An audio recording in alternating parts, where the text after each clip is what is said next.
Does it sound different? Okay, beautiful. That's way better. Way better. Okay. Yeah, I'll Okay, just. yes. Sorry, go on with the pop up. Oh no, no, go ahead. So as far as the pop up goes, it was a great experience because it was the first time that our brand actually like has had an in person event because we started over COVID, so everything was kind of online.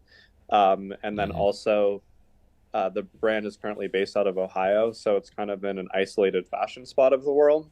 So Hmm. there's not very many in-person opportunities in Ohio that we have besides the interaction between basically us and the models, and then we've had some limited interaction, I guess, throughout the community of Ohio.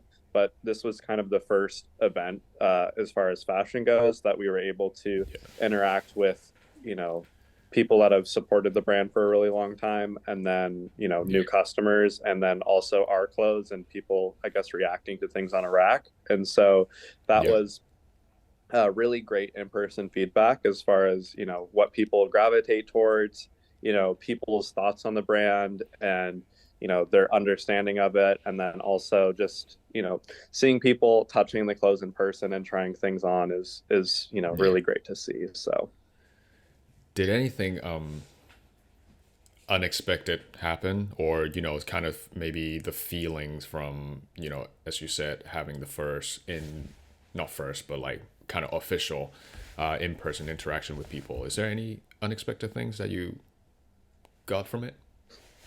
hmm um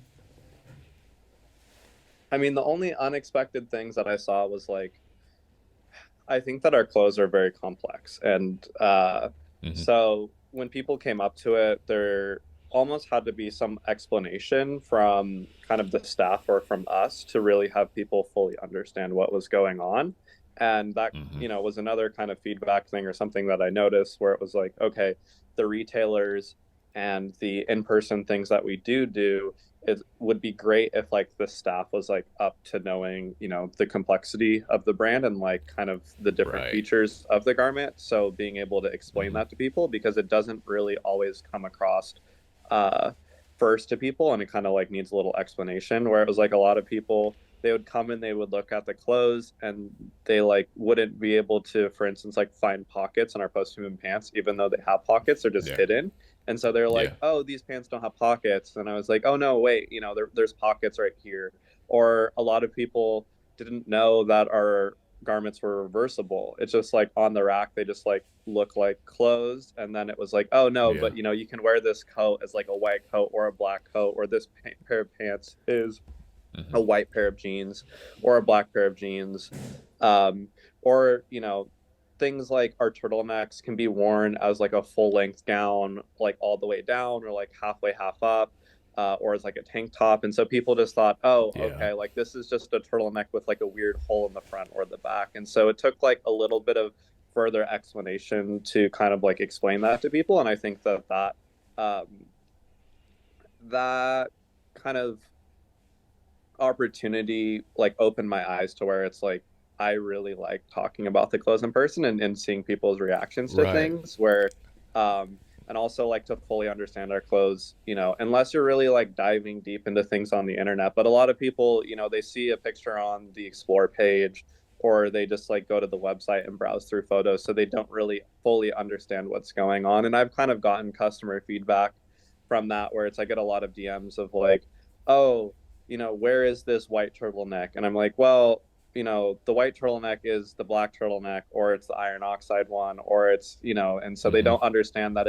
it's both and it's just not one or the other. So, That's great to hear that you kind of like talking about your own work. I feel like after as to some people after a certain while, like going to an extent to like explain their work can be a bit exhausting, mhm. because I don't know if you feel the same way. I don't know if it's like is it because it's kind of a fresh interaction with people, so you love talking about your own work, or is it something that you just truly love talking about your own work? Do you think you should, or designers should, let the work speak for themselves, or is it like a just an option for designers? Does it undermine anything if you over explain something? Yeah, I mean, I think that it kind of goes both ways. And so I think like what you were saying, this was like a very fresh thing for me because it was like, um, I guess I've had almost like an extended amount of time for COVID because I've just been very isolated in kind of my location. And so I Yeah. haven't been able to kind of interact with the community before besides on in an online environment. And that's like very, you know, casual conversations or just like little, people asking certain questions and just me answering those questions where it wasn't like really in depth and understanding people and then having them understand the clothes. And so, you know, I think it would get tiring over time where it's like I'm definitely not Yeah. the type of person who could just do this on a daily basis Yeah. of like, hey, here's, all of the aspects of our garments and everything like that. But and I think parts of that don't fully need to be explained. And like, but at the same True. time, like I like to have open information to people where I mean I'm the type of person where it's like the design inspiration and process is kind of very complex and multi-layered where it's I don't really take direct inspiration from certain things Mm-hmm. oftentimes. So it's like that is very abstract and kind of a personal Mm-hmm. process for me. I can explain it to people. I Mm-hmm. oftentimes don't, but when it comes to like the technical information of like how the garments can be worn and how the garments are composed and the process of how the garments are made, I'm really excited to talk about those things. I'm kind of like a nerd about those things where it's like, That's oh, you right. know, this is dyed with like natural dye and this is the process of how that's done. So it's like when people are wearing the things, they can kind of understand how, you know, that's a very unique process that isn't done really anywhere else and that it's like the piece that they own or that they're trying on is almost essentially like a one of one because it's like no two garments are going to look the same with the natural dye. And so things like that where it's like I'm very interested in those aspects of explaining things, but then there's kind of the design inspiration side of things where it's like I hold that a little bit more closer to the chest and private just because of the multi-layeredness of it. But I'd love to go into that stuff Yeah. with you as well. So Yeah, for no, that's like that's reassuring to me that knowing that you like to talk about stuff like that because it would be like a bummer if I know that oh damn it's not you're not a designer that like to go into details stuff like mm-hmm, that because I was like scrolling on your Instagram and I saw the highlights and then scrolled to the ends of frequent asked questions. A lot mm-hmm. of people there actually asked you a lot of technical questions and it's good to know that from in hindsight bias I guess after you said how you're kind of a nerd in fashion techniques and all the technical stuff that go into making your clothes and people just naturally gravitated towards that as well. They know from your work how complex, technically complicated things are, and that is also something that drew me to Jordan Arthur Smith as well because when I first discovered it, I forgot when, but I just saw. I think it's a hoodie, and the lines it's just swirly on it, and I know it's kind of inspired by a stream of water, right? Mm-hmm. Estuary, yeah, that geographical feature, and that just like drew me in. Why that? What about that amazed you so much that you want to take that in?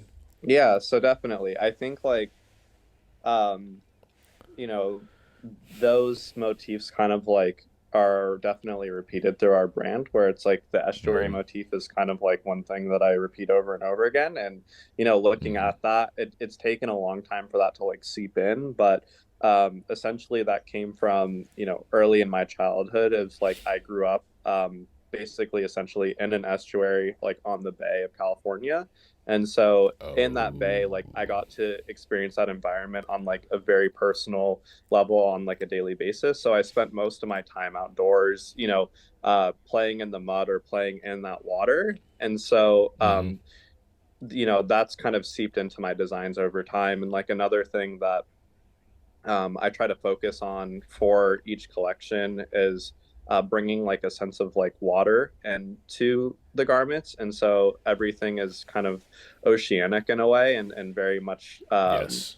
like inspired by water. I would say, not very like literally, where it's like I would say that more goes into aspects of like the lines of the garments, of the seam lines and things like that, as opposed to like a graphic or, oh, this is inspired by like the ocean waves or something like that, where Yeah, yeah, yeah, yeah, it's yeah. not so It's direct, the but it fluidity kind of of it. seeps the fluidity seeps into things like that. And I would say like another thing, as far as my technical background goes, is I'm mainly self-taught as a fashion designer. So I did Yeah. go to university for a little bit during the pandemic or before the pandemic and then dropped out. But before that, I had a lot of technical experience working in a sail loft. And so at that Yeah. place, we were, working on constructing sails for sailboats and like boat covers and other like government projects and things like that. So like very large scale things that also had to do with the water. And so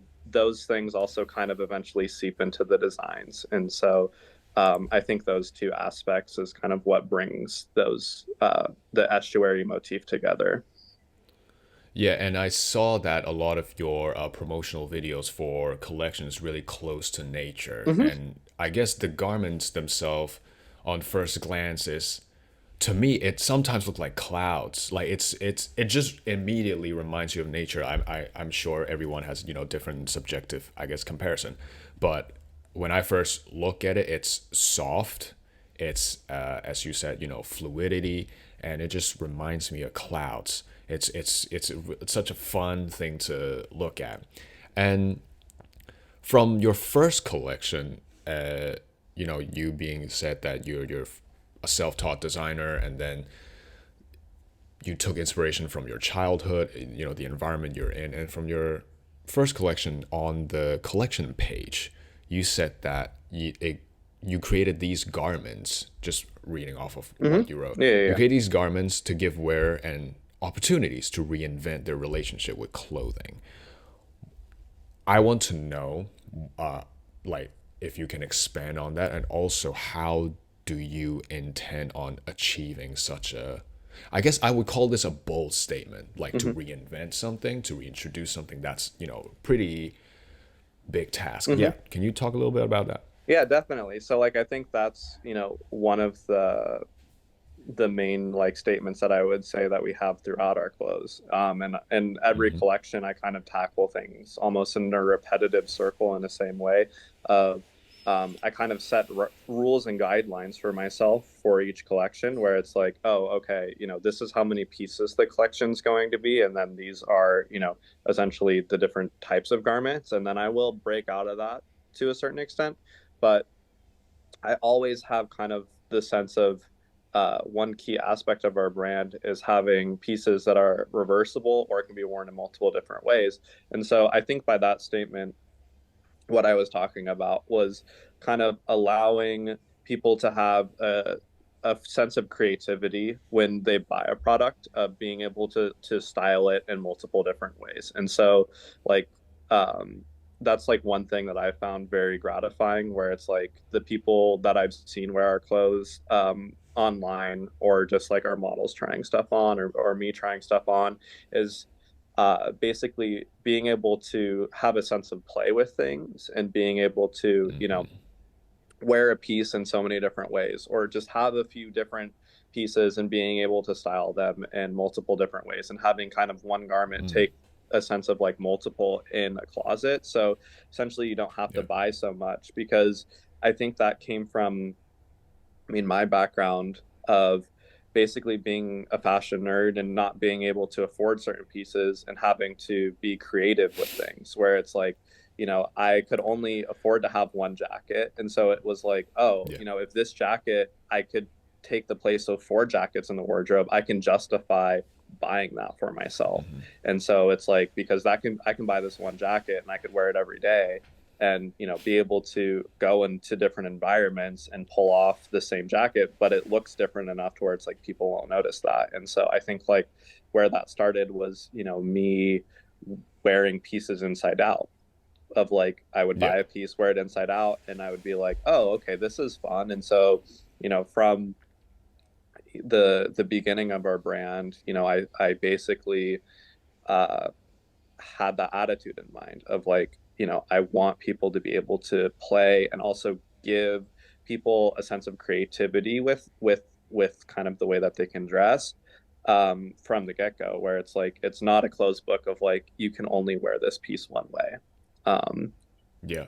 so that's kind of the way that it is. And like the things that excite me is like when people send me photos of things that I was like, oh, I didn't even know you could wear it that way. Whereas like we have one of our Yeah. customers like post wearing like a shirt in a completely different way than I would have like ever thought to, and then it's like them explaining to me how to like wear one of my pieces, and so we've like included, I guess, that in styling photos before because it was like, I didn't know you could even do that. And so people are finding different ways to wear like our turtleneck, for instance. That's So yeah. that's really refreshing because sometimes there's a I guess that's a bad thing. Sometimes there's a certain ego attached to being a designer, and Mm-hmm. people think that being a designer, they know how this is gonna be done, this and that. And for you to say that you're totally welcome to the thought that, oh yeah, you can totally teach me how to wear my piece. Like this is like a canvas, like a playground for Mm-hmm. people to discover, and that checks out. When you say reinvent relationship with clothes, I love that. I love that approach. And you say before you start becoming a fashion designer, you're already a fashion nerd. Mm-hmm. Definitely. What do you mean by that? So like I What think were you like doing? where I started with fashion was like definitely like researching different designers and then kind of coming from not necessarily like a standpoint of like a consumer because I never kind of had the funds to basically buy stuff, but it was Yeah. like definitely, researching into designers, and from there I kind of saw like a hole in things where it was like I kind of like just did a bunch of research and I kind of like got to a point where I got tired of fashion, where it was like I just felt like there was nothing fresh and new, and I kind of just felt this hole in me where it was like, oh, I feel like the clothes that I want to wear don't exist yet, and so it was like Yes, and I'm then going to that have to inspired kind you. of make that world uh, for those to become a reality. And so that's kind of Fuck yeah. how I started making clothes. And so I kind of started basically with the research side of things, and then I got interested in forming kind of my own aesthetic taste, and kind of then I would like mix certain designers together, or at least in my head, where I was like, oh, okay, I can pair this with this piece. And then from there I was like, okay, well, it doesn't exactly look the way that I want to, and so it was kind of being able to create Yeah. that world. You carve your own path. How often? How often do you think about fashion? Uh, that's a great question. So like, I think like my team and especially my wife will like say like my brain doesn't stop thinking about fashion. Right. Um, That's why I wanted to ask. and a certain, I think as the designer, what I've tried to do is turn off a lot of things where it's like I will try not to keep up with completely what's going on with the times. Um, Mm-hmm. and I really, I don't browse Pinterest and I don't browse like Instagram Me Explore neither. page and like look too much of Mm-hmm. what other people are doing, where it's much more Mm-hmm. of now like an internal thing of like, oh, okay, this is my thing and what's going on, and like a lot of ideas that are flowing through my head is like, oh, what am I going to create, as opposed to like looking at what other people have created. Yeah. But before that it was, oh, what have other people created, and like diving into the details. Oh, how did they do this? Like, what's the process of behind that? Where it's like I got really into more of the avant-garde artisanal designers and things like that, where it was like, oh, this is a very cool process that no one else on earth is able to replicate, and like how are they able to pull this off. um, and because I had kind of a technical background, it was like, oh, what machines make this stitch, Mm-hmm. or it's like, what dyes were used for this to make this color, or what plastics were used to create this treatment on fabric. And so it kind of came from a place of that originally, and then looking through the background of that and like trying to find out the little answers to those things, and then now it's kind of pushing and creating in a way of where uh, it's not really looking back at things. It's like trying to look towards the future of like what can I do and what can be done next. So So in conclusion, you think about fashion a lot, but it's just in a different mhm. way. Yes, yes, yes. Yeah, the I can't the turn my reason brain off why 24/7. And like, I mean, that's really a funny thing to bring up, but like, um, I dream about fashion a lot. And so I do a lot. It's very strange where it's like I do a lot of my designing and problem solving while I'm sleeping. Where it's yeah, like if I am working on a sample and something's going wrong, oftentimes like I'll stay up really late at night and like it's just fair. like keeping me up. But then when I fall asleep, it's kind of where those things seep through and gives me ideas for kind of the next day of like what to do. And so a lot of That's the cool to ideas know. have like really come from dreams and like when I'm sleeping, which is very bizarre. That's kind of crazy. Yeah, that's kind of crazy. The reason why I even have this question in mind, which is kind of ironic, because last night I was actually at a concert and I was just listening to music, and then all of a sudden I was like, let me add this to the note. I want to ask him this question. So I was like at a concert, which I was supposed to turn my brain off, but then I'm still thinking about fashion. And then I was like, how often do you think he thinks about fashion? As someone that, as a designer, you would think that they think about fashion a lot. Maybe he doesn't. So that's a kind of ironic question to ask. When you say there's a lot of, I guess, problem solving, thought process being done in your off time as Hmm. well, what's your, okay, would you say your creative process is planned, is really planned out, or is it more spontaneous?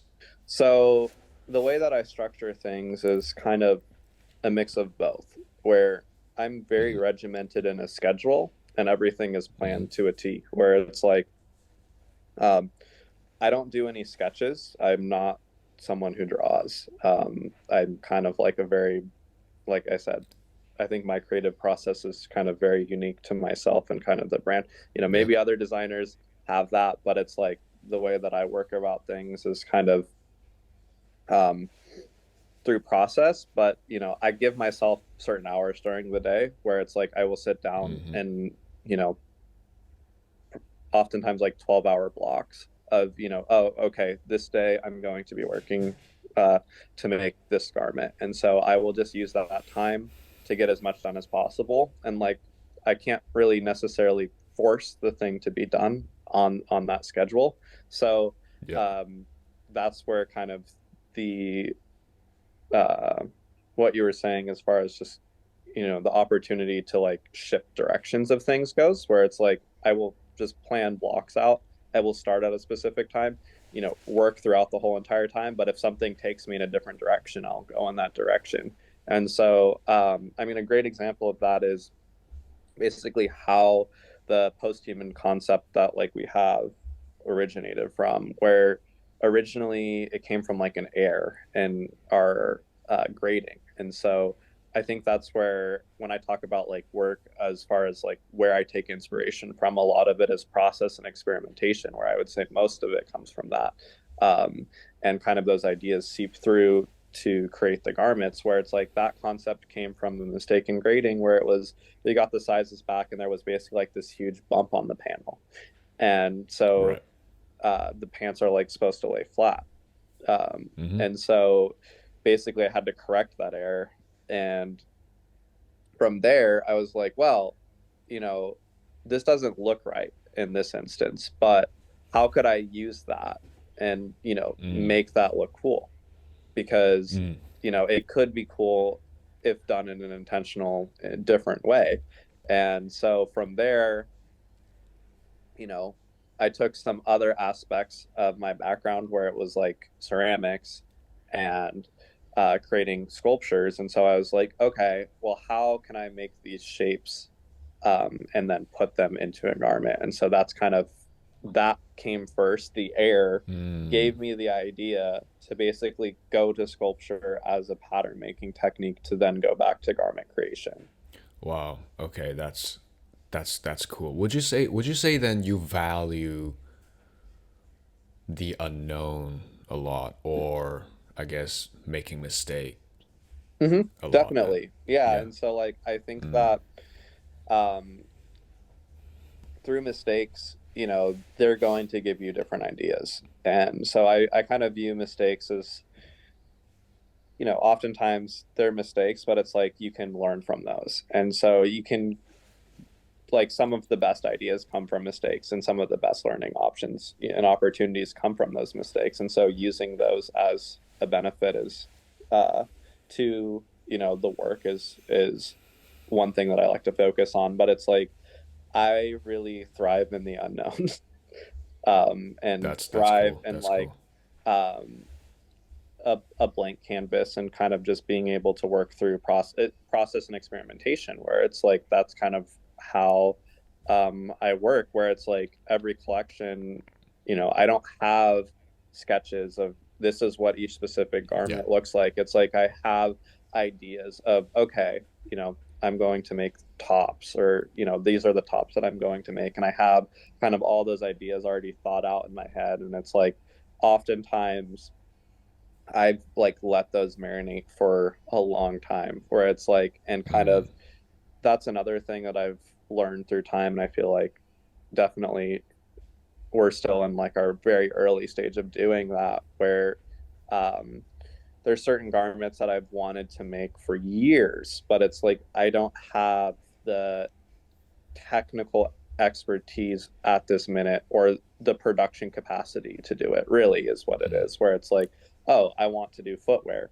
Well, to do footwear, it's a whole different avenue than what I'm doing right now. mm-hmm. And so it's like I need to have the machines to do that, and the background knowledge of like what goes into it to do it. Or for instance, like suiting, where it's like really traditional suiting, there's a lot of machinery that I don't have that goes into that. And then there's like other aspects of that, where it's like just the technical design, which is kind of not my uh expertise, where it's like I've wanted a specific stitch where it's like a pick stitch, where it's like a blind stitch essentially. Mm-hmm. And so I'm like, well, I really want that done with the machine. That machine costs like 5 grand or something like that. So it's like, okay, well, that's just in my back pocket until later. Right. And so you know, then that will bring a whole new process and design. And so like one thing like I'm hoping for in the future is to start working with designing textiles and fabrics, because that's just going to bring a Mm, whole nother element into what I'm mm. able to do. And so And hopefully, yeah, yeah, yeah. that stuff will pan out, but it's waiting for those moments to happen. So yeah. You know what is so refreshing and I guess important? Once again, refreshing. I keep using the word refreshing. That's so, yeah, about what you just said is that in the, I guess, in the climate of social media where everything's going fast, where a lot of people is having the fear of being irrelevant. That's why they do things really quick. If this doesn't work, I gotta find something else to do it right now, or else I'm gonna be irrelevant in like 2 weeks time. But your way of, from what you say, you let thoughts marinate. If it doesn't work right now, it's okay, I'll wait, I don't want to force it. It just shows that you, as a designer and for the brand, you take time. You don't want to rush anything. You don't want to, do things that's not the way you want it. You don't need to, once again, yeah, force that idea out. And that's really good to hear. That was actually what I was gonna ask you, which is because the on the website says each garment takes around 8 to 12 weeks to construct, Hmm. and that to me can be a turn off to people, right? Because Oh, I definitely. have next day shipping from Jaded London. Why would I wait 8 to 12 weeks, right, for Jordan Arthur Smith? And yeah, actually, what's your thought on that? Do you think that hindered people's, I guess, buying process? And when they see that, oh, wow, I have to wait 3 months to get a pair of pants, is it worth it? What do you think? Yeah, so I mean, the reason why we have that in the first place is we used to have kind of a shorter wait period, where it was like we used to have at the beginning of the brand like a 5 to 6 wait period. And because our team is so small, the production capacity, like wasn't that big, and it was like I wanted to use that production time as kind of like almost learning time, where it's like that's hours that I Mm, have sitting with those designs and repeating and perfecting everything over and over and over again. And so it was like those yeah. are basically the reps and the practice time that I have to like for the next collection essentially. And so and I think that's been key for our success and kind of like our learning, or at least mine, I feel, because it was like giving that time for myself to essentially learn at a very quick pace, because it was just like a lot of repetition. Um, but the issue is I'm only one person. I only had, maybe help with like a seamstress or two every, few days a week.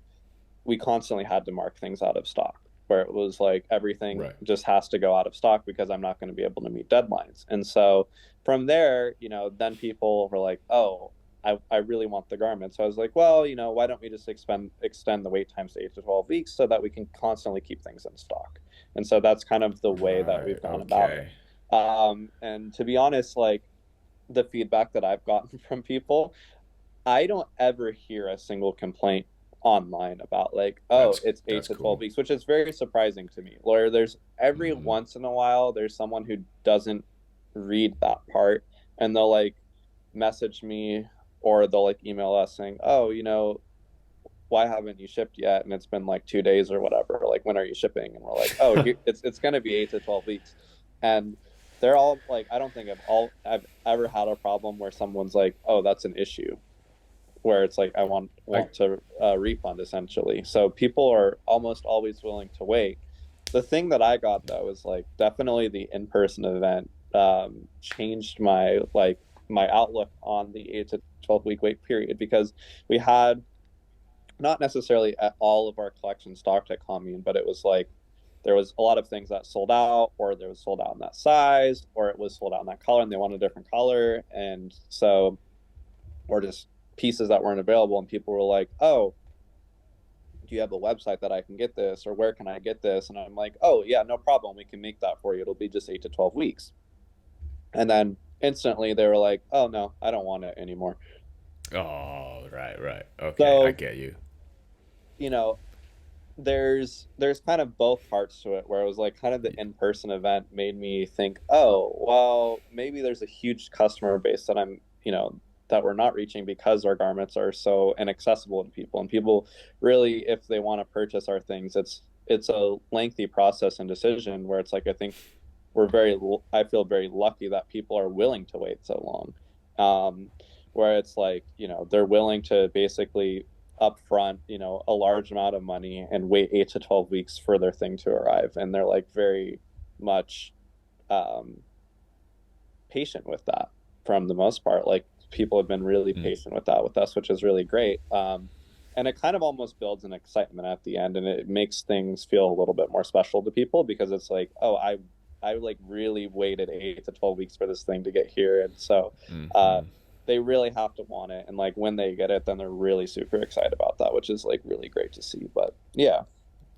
Oh yeah, I am. I am still. I'm not waiting on for it on your side. I'm waiting on my side because that pair of pants that I really want has been in my wish list for like over a year now or something like that. And I'm just like, maybe Christmas, come Christmas time, I'm gonna buy it for myself. I don't know, but yeah, I think for a lot of people that got in touch with your brand in the first place, they understand, I guess, the ethos of the brand. They know that there's no rushing in something like this. Hmm. So I think you've reached an audience that knows and aligned with your thoughts. Yeah. Well, and So the way that I've set things up, and I kind of wanted to get into that too, where it was like the way that we've set yeah. things up is um, kind of almost sitting outside the fashion norm in the fashion industry, is like kind of the way that I've looked at it, because it was like, you know, um, the brand that we are running, I'm not reliant upon fashion weeks at the moment, where it's like I'm not Hmm. having to do a show in Paris or do a show in New York. I'm able to sit outside of a fashion hub of manufacturing or connections, where it's like I'm in Ohio, kind of in a very rural area, where it's like there's not necessarily a bunch of people that are into fashion. And so it's like I don't have the resources kind of around me, but I've been able to make do somehow without those things. And I think like putting things in place where it's like making people, I guess, conform to the brand ethos, like you were saying, where it's like having those longer waits for things. Or, the other thing that I've done is typically from the start, we've only been releasing about one collection per year, and as opposed to releasing on calendar. We've always, for the most part, released off calendar, but Mm-hmm. releasing one collection per year has kind of been the main thing, where it's like for the collections, it's like my approval basically comes first before the date Yeah. of when it comes out, where it's like I have to feel like the work is ready and good enough to like be able Mm-hmm. to send out in the world, and like I know when that's ready versus like having kind of someone else's schedule dictate that. um, Yeah. from a commercial standpoint, we probably will eventually have to shift on to, the schedule of like for long-term success. But from the beginning, you know, um, we've been able to push a little bit back with the industry standards as far as that goes, and somehow make it work. I don't know how, but it's been.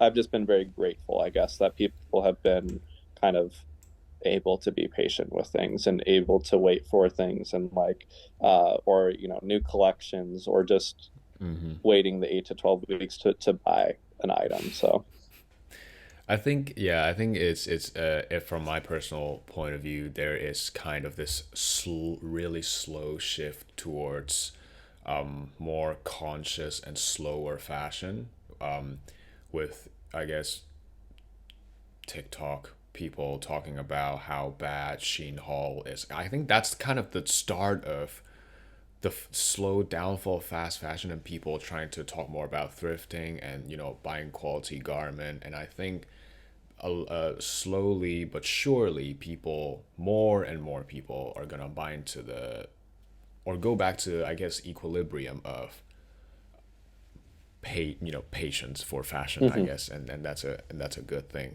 I think. And you mentioned a collection a year, and I would love for you to talk a little bit about your latest collection, Erode.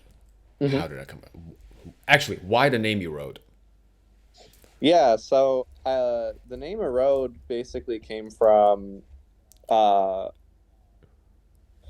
kind of a place of what I felt like the garments gave essentially for this collection, where like I think I've named the collections kind of afterwards, almost in every sense, where it's like I first make the Okay. clothes and then I name what it makes me feel. And so um Okay. which is kind of, I would say, a backwards way about doing things, but it was like the otherness and the collection three erode kind of have come, those names have come kind of afterwards, as opposed to me presenting like, oh, okay, this collection is going to be inspired by erosion, but it was like, this is the feeling that it gives me after the fact, of looking Mm-hmm. at the garments. And so um and that's kind of the way that we've named our collections from the beginning. So What is different from this collection than the other ones? I because for mm-hmm. for me, visually speaking, Jordan Arthur Smith has a really consistent design Mm-hmm. language, as used yourself touched on as well. So it's more of an evolution, Mm-hmm. or at least a consistent storyline. Mm-hmm. You can say, like, something new is gonna be added on top of what you already know about this brand, which is something that I always like, which is why I love Tom Brown. People say that, oh, it's repetitive, but it's like evolution, not really repetitive. You can say it's repetitive, but yes, what is new about this latest collection that people can try to focus on without you having to constantly explain? Mm-hmm. Yeah, so like I think the main new part of this collection was kind of basically, so like the first collection that we had was very much inspired by, I would say, like the body, where it's like matching the seam lines with the body. And so it was kind of more anatomical work, and it's like having that Mm-hmm. flow mixed with the body. And then the second collection was kind of breaking that mold, where it's like that's when the introduction of the sculpture came in, where it was like, oh, okay, now we're going to break away from the body and do clothing that can be looked at as like objects on their own and is more sculptural and kind of breaking away from the body as the human form. And so then those seam lines were mimicking the sculpture and what worked with Mm-hmm. the sculpture as opposed to the human form. And so then for the third collection,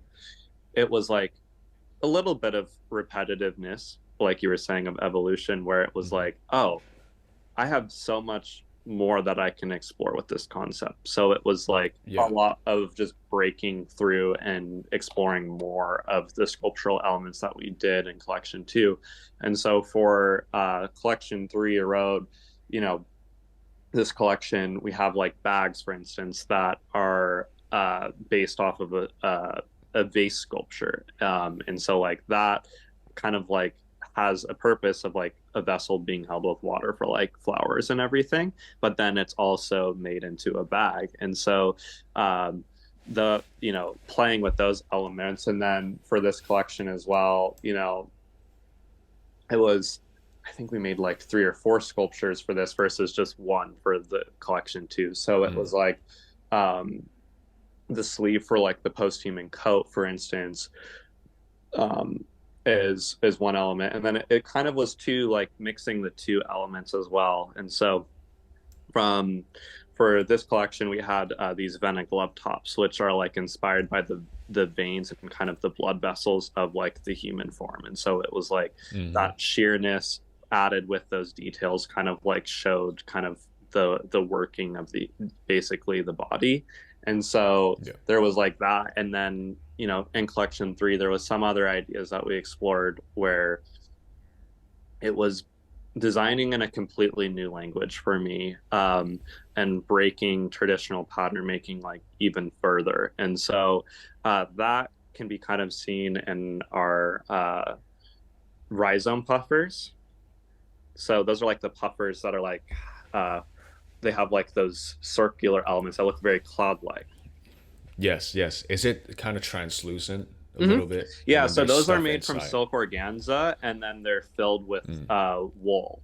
And so it's like a very Holy kind of shit. like untraditional way of doing things, I would say. And so like Mm-hmm. for collection three, we really focused on this sheer element of things of like the sheerness brings kind of attention to the inside and the outside of the garment, where it's like you can see what's going on inside in the construction of what's going inside, and then also the human form. But then the other thing that we kind of play with our collections is a sense of like intimacy between the wearer and the clothing itself. And so like kind of what Mm-hmm. I mean by that is like a lot of the details of our clothes are not basically shown off to the world, where some of them are on the inside of the garment. And so when people are walking around, they're not necessarily showing off those details. It's like they're the only ones that know that, and they can communicate that to people if they want to or if they don't. And so it was kind of breaking that, because it's like the sheerness of the garments is kind of like exposing the body more and exposing those detail and elements Mm. to the world. And so it's like bringing those design elements and showing them off externally as opposed to internally, which we've done in our previous collections. But back to like the rhizome pieces, basically those were inspired by like rhizome plants. And so basically the process of, I like looked at that and found it very interesting, where it's like basically they're able to create like a network of plants, and each one of them is kind of like a clone, but it's like slightly different than the other one. And so what I did from that was I took that idea and like implemented that into garment construction, where it was like, how can I break down design into like the most simple form and also construction in the most simple form? So basically, what I did was I made these pillows essentially. And then so I was like, oh, anyone can make one of these pillows, where it's like someone's grandma or someone's mom, or you know, someone that's just, you know, experimenting. Everyone can make a pillowcase. And so it's like, you Mm-hmm. know, having these pillows, and each of those pillows basically have specific order in which they go into that creates the full garment. And so it's using those 3D spaces or 3D shapes essentially built off of each other of more of like an organic design of the garments actually growing essentially, where it's like you're using those That's individual crazy. cellular elements to create like a full garment. And so that's kind of where that idea came from. And like the exo puffer, which is kind of the opposite of that, which is one of my favorite pieces from the collection, um, came from basically a cookie cutter opposite method. So that piece is completely zero waste. And so all that is the negative space of Right. the the rhizome puffer circular pieces laid out in a specific orientation to make a garment. And so that Oh pattern is wow. created basically to use up the waste of the rhizome puffer pieces. That's crazy. I thought exo meant like exoskeleton, Mm-hmm. you know. I don't know, like Yeah. bio. Mm-hmm. Yeah. But it That's kind of cool. does in a sense as well. And so that's like another garment where it's like that was, we were playing with exposing the human form, where it's like that has like physical holes in it and can expose the person, as opposed to kind of in the past we've really like looked at clothing as more of like a protective element of like building things that are like almost protecting the person, or kind of transforming the person. It's kind of the other thing where it's like for our sculptural garments, it's like adding something to the human form that's non-human, and then wearing that, and like that kind of building kind of makes something that like makes people feel really powerful in my eyes, where it's like it's not Yes. necessarily using the human shape at all. I have so much to because you just open up like a can of worms for me because like really passionate on the topic of how clothes, either it's like as you said sculptural clothes where it's an extended part of your body that you don't naturally wield, and therefore the clothes gonna kind of control you and control how you move. But whereas if let's say if the clothes exposing a part of your body that you don't normally expose, once again your behavior is gonna change, and the way you wear that piece of clothing is gonna then Mhm. present differently, right? Everyone has because the last episode I did with a tailor, his name's Dixon Lim, Mhm. and the way he make blazers, there are holes in places that normally would not there wouldn't be holes in there. So that means if you put a blazer on, right, the under like if you wear a button-up shirt underneath, that part is now gonna be exposed to people where you normally are not conscious of. But now because you're conscious and that's there, it alters the way you style things as well, right? So this is yeah, this is just a beautiful concept to explore, and I love that you are kind of echoing on that. Yeah, and like I think that Yeah. that comes from a place of like even like our very past work of like that feeling of being exposed, because um it's funny, like a lot of people give me feedback on like the specific garment that we have, where it's our three armhole turtleneck, where it's like the turtleneck with like a hole in the front or the back. And so for a lot of people that garment is like very groundbreaking and non-approachable to them, because in a menswear sense we're like very not used to having our back or like our stomach exposed at all. And so Yeah. it's kind of um you know, playing with that element and kind of breaking those rules even further. And I love to do that with menswear. I would say that our brand necessarily isn't labeled traditionally as menswear, where it's like I would say that I don't really label it as menswear or women's wear, and can kind of and style it on both. But it comes from a menswear background, from me, where it's like, and I think that um, for men specifically, the reason why I like to design, I think with a lot of uh, guys in mind, is because I feel like there's a hole for experimentation in menswear, where it's like I don't feel like guys have as many options available on the fashion space for experimentation and for Yeah. garments, where it's like that will make you feel those things, or make you feel uncomfortable, or make you feel awkward in an Yeah. instance. And so um you know introducing that into the men's space is, I think, is very important for us.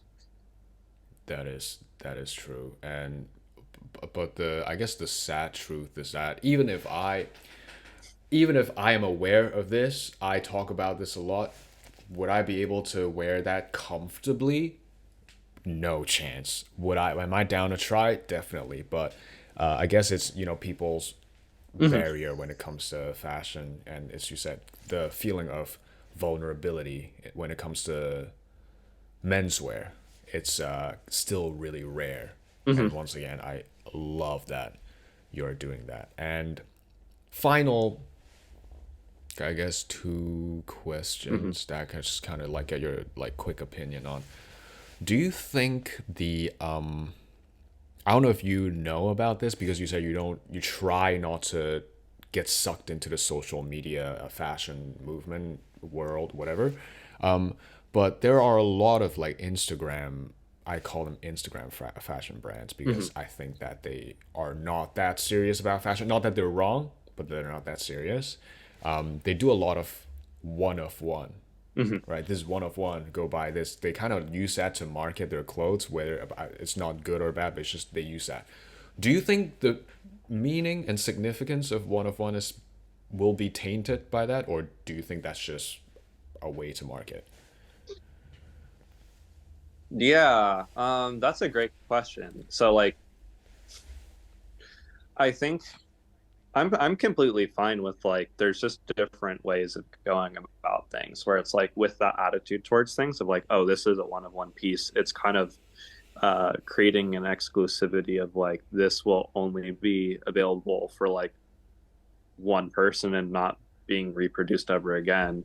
Um, kind of from the side that I take with stuff is like I would like things to be able to be reproduced. So it's like uh, that way it's kind of more of a social thing where it's like more people can gravitate towards an item because it's like I feel like to have oftentimes lasting impact with something, there has to be, you know, for fashion, it's like multiple people out wearing things on the street. And so it's like giving that opportunity for people to be able to wear, I think is very important. For like I've done one of ones before. Um, but that was because it was like I it was from a material standpoint where so for one of our in between collections, which I didn't really get to like I can like kind of go into, but it was like we do one Yeah. collection, but then it's like we do kind of miniature collections where it's like really kind of focusing on one element of experimentation. So for between our collection one and two, I had this idea to use all of the scraps from production from collection one and basically shred them and put those into puffer jackets and create a new piece from that. And so using the dye methods from collection one and then mixing that with a new silhouette that hasn't been seen before for kind of like collection two. So it's kind of like a bridge of those two elements and collections coming together. And I even like but the reason why those were one of ones is because it was like I ran out of materials. Like Yeah, yeah, I yeah. didn't have any extra waste to put into those pieces where it's like everything was essentially used for those. Um, and it was especially one of those pieces where it was like I couldn't reproduce that piece in any way, where it was uh, a puffer that basically I wrote down all of the designs for collection two and used basically our fabric to write down and process work out like all of my design ideas for collection two. And then all those ideas were like shred up and then put into that puffer. Wow. Okay, that's a cool bit of lore right there. So the ideas are in the puffer Mm-hmm. jacket, and someone's wearing your ideas right now. Yeah, and so it's like kind of like I kind of go back and forth where it's like a lot of our work has kind of this juxtaposition and contrast of like um between like finished and unfinished or like white and black or soft and hard or sheer and heavy and those elements kind of like are contrasting and go back and forth in my mind of like, oh, this is where I'd like to gravitate towards, or this is where I would like to gravitate towards. But for that, it's like I think destruction is a big part of the design process, Destruction. and so like putting that into, basically all of those ideas kind of have to be destroyed to basically make something beautiful is kind of the way that it kind of like The win in way my of head of life, like bro. why I made that piece, because it's like the amount of hours that I spend where it's like, oh, this sleeve isn't sitting right. This has to be moved over a little bit. Okay, I have to destroy this whole entire like prototype and then like rebuild from nothing. And so that's kind of where that comes from. Some other one of one pieces that I've done where that needed to be one of one because it like like I was saying with natural dye, like we did a project experimenting with cyanotype, which is like a photographic process. I don't know if you've heard of it, but it's essentially a mixture of chemicals that like will create like a photographic image. And so what we did with that was basically paint those on the clothes and then using time and light to create the prints and the pigments that kind of make the garments. Right. And so it's like garments that are crafted through time, where is kind of where that came from. And so like we have like basically a picnic where it's like this whole entire blanket was painted in this material, and then when it was exposed to the sun, the bodies of all the models and like the forks and glasses and all the things that they were sitting on basically makes the composition. And so that can only be done one time. I can't, do that multiple times because it would be completely different. Yeah. So well, your one of one approach is really intentional. Like I guess intentionally Mm-hmm. do it unintentionally. So there's like a meaning behind your one of one, or you just simply want to not waste anything, right? And Mm-hmm. that's really cool. Like the whole like shredding your ideas and then put them into a puffer jacket. That is probably the first time I've heard of anyone doing that. It's a tiny, I wouldn't call it gimmick, but it's like a simple gesture, but then it makes the whole piece so much cooler, added to the story of it. That's really cool. Thank you. One last question. This is like I loved asking this question because it's just I guess for me to understand you more. Mm-hmm. What kind of music do you listen to? So I would say that like I gravitate towards I'm pretty open with my music genres, and like I've kind of become more open with time. But the things that I really gravitate towards in music is like the instrumental and like beat side of things, where it's like I Okay. really like I'm kind of a little bit picky about like vocals, and then it's like, oh, if something has a good beat and like decent vocals, and like I'll really like it. And so I do like gravitate more towards like electronic music, I would say. And then the other side of things is like I do sometimes like more pop or like more like rap music, but it's all have to depend upon the production and like kind of Right. the beats in Okay. the background of that to like what I like. And so I don't know if it's like intentional. Did you answer it intentionally? Because everything just ties together. Like you care about so much, the fundamental stuff of your design. Everything has to be this way, or else you don't like it. You wouldn't like force anything. I guess your music taste, and then it's like the beat. yeah, Not it's doesn't kind really of matter really about the strange, but genre. like, you know, this might be a hot take, but like I don't like I I'm really particular like about guitars. Like I don't like guitars hardly ever. So it's like any like I don't like rock music very much, and then like things that are heavy with guitars I don't like typically. But then it's like sometimes it breaks that mold where it's like, I can Right. really appreciate certain like guitar heavy songs where it's like if it's used in kind of like a unique way that's not traditional, like I find that the instrument is beautiful.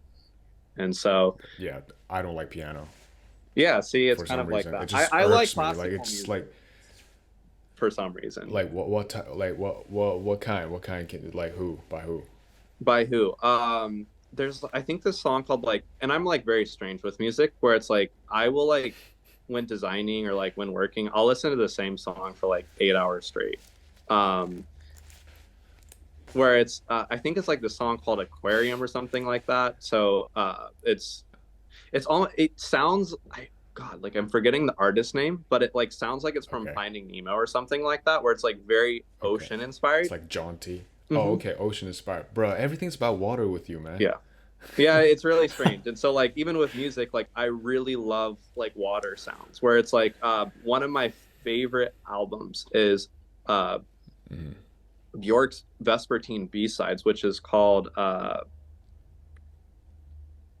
Domestica. Yeah, sorry. Yeah, Domestica. And so Okay. that's like one of my favorite albums because it's so like ocean sounding to me.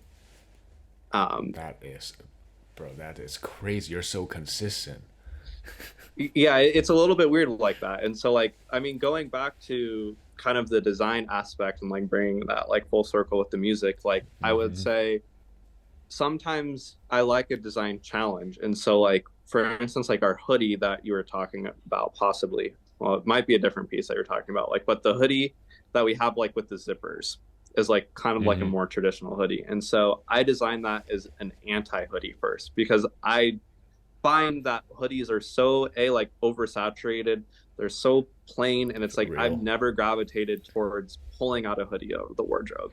And so I have kind of this despise and hatred for hoodies, and I'm kind of like bitter about it. But I was like, this is like really great. What happens if I can reinterpret something that I can hate into something that I can end up Something that you liking? can And like. so I designed that Okay, yeah. as a non-hoodie first to be worn as essentially like a vest and like the banana peel method of that. And then kind of was like, oh, okay.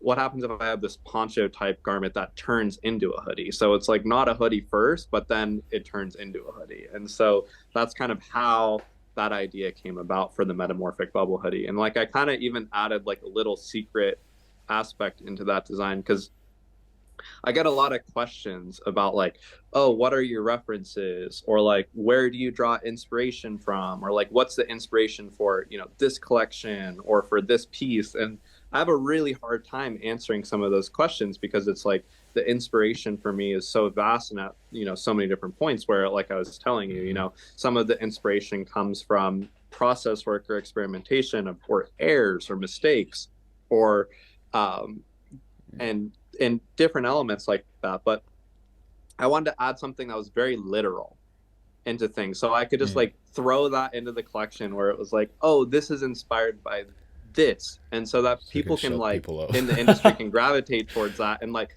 it resonates with them in their head because I find like the work can be more accessible to people in that way. And so I kind of like was kind of playing a joke on those people, but also like a little like fun with myself of like, oh, what can I do? So I like had that inspired by like this. I literally mimicked. There's a chitin plate, and so like chitin is a like a sea mollusk. Like it's a I don't know if it's a mollusk essentially, but it's like kind of like a sea slug looking thing.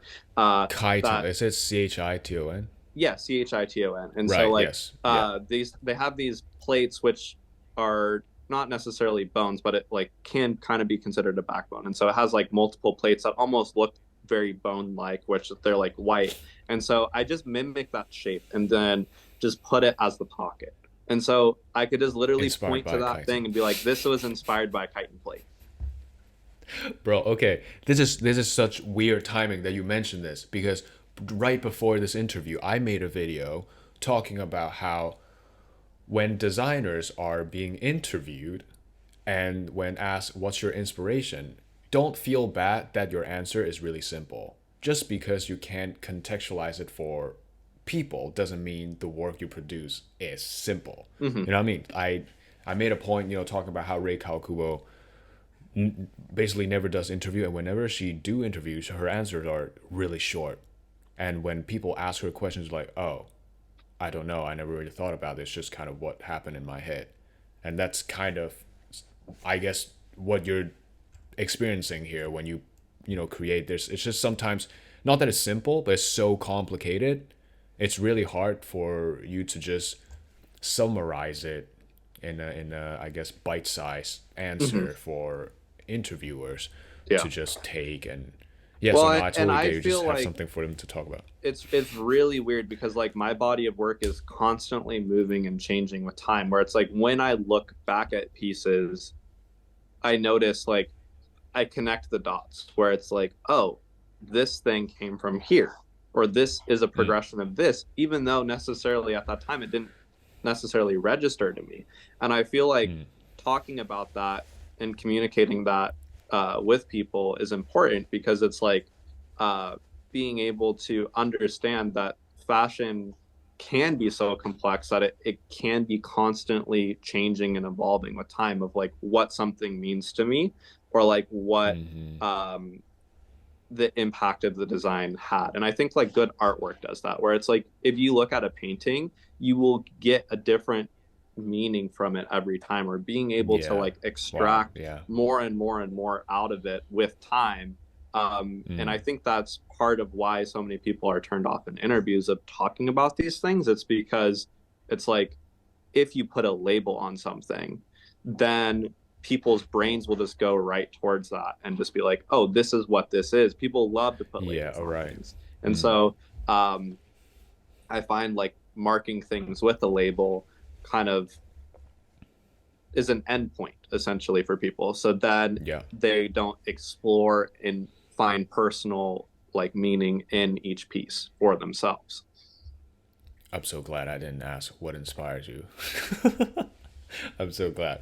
So that is I think a perfect point to end this conversation on, because something people think is stagnant, which is a hoodie, a jacket, the design stays like that forever, but your interpretation of that piece can be constantly changing, and Yeah. that's something that is inspiring, educational for consumers, designers, anyone, creatives, listening to this.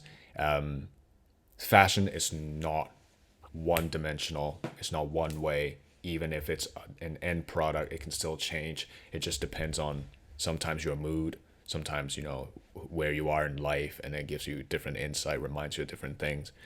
Yeah. And sorry, this is like not a question, but like I need to clarify.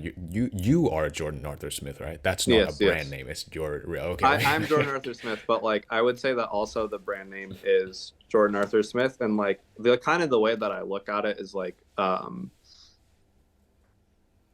kind of like separate me from the brand, where it's like I want the designs to like be kind of like the main The focus of the identity. brand as opposed to me myself as a person. And then also the other aspect of that is like I feel like even though the designs are very personal to me, the things couldn't exist without the help of other people. And so it's like having um, a team behind me. So it's like that's oftentimes like why I say like, Definitely. us or we or Our stuff team. like that, because Yeah, it's yeah, like yeah, yeah. our team, because it is a team effort to make this come to life. Yeah, totally, totally. That's no way, trying to downplay anyone's effort, right? But it's just, I guess, it's almost like a stunt double of you. Like you let people associate the product with the name instead of, your intention of not showing your face to take away that attention on the work to complete the brand ethos or, creative Mhm. direction. Thank you so much, Jordan.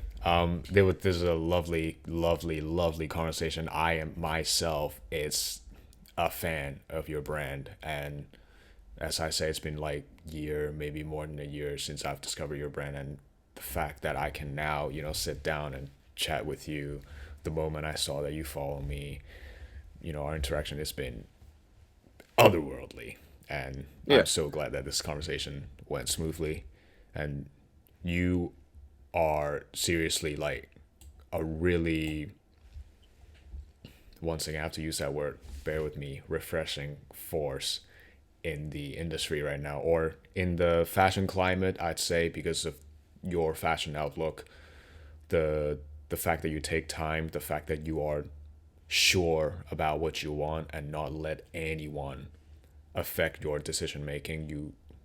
Yeah, just as you said, doesn't matter about the time. Even if there's a deadline, I need to approve it before it goes out, right? And that's always lovely to see. Like, don't pivot, right? Thank you so much. I'm just gonna end the recording right now, and